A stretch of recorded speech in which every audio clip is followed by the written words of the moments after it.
Hello అందరికీ, ఈరోజు నా వీడియోలో దోసకాయ టమాటా పచ్చడి ఎలా తయారు చేయాలో చూపిస్తాను.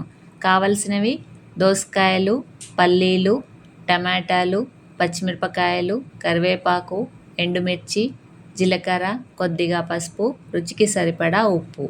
ముందుగా ఒక ప్యాన్లోకి కొన్ని పల్లీలు తీసుకొని వాటిని దోరగా వేయించి పక్కన పెట్టుకోవాలి. అదే ప్యాన్లో కొద్దిగా నూనె వేసి టమాటాలు వేసి కొద్దిగా ఉప్పు వేసి మెత్తగా మగ్గించుకోవాలి. టమాటాలు మగ్గే వరకు టైం పడుతుంది. ఈ టమాటాలన్నీ పచ్చివాసన పోయే వరకు మగ్గించుకొని ఒక బౌల్లోకి ట్రాన్స్ఫర్ చేసుకోవాలి. తిరిగి అదే ప్యాన్లో కొద్దిగా నూనె వేసి దోసకాయ ముక్కలు కూడా వేసి అవి కూడా పచ్చివాసన పోయే వరకు వేయించి పక్కన పెట్టుకోవాలి.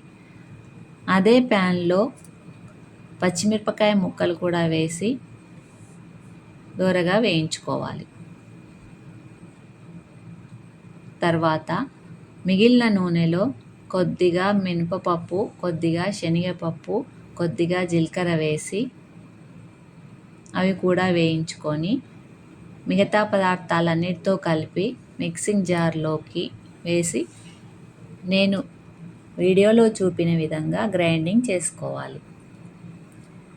ఇలా గ్రైండింగ్ చేసుకున్న మిశ్రమాన్ని ఒక బౌల్లోకి ట్రాన్స్ఫర్ చేసుకొని అదే గిన్నెలో కొద్దిగా నూనె వేసి మినపప్పు, ఆవాలు, జీలకర్ర, కరివేపాకు, 2 ఎండుమిరపకాయలు కూడా వేసి కొద్దిగా పసుపు వేసి గ్రైండ్ చేసి పెట్టుకున్న మిశ్రమంలోకి వేసుకోవాలి.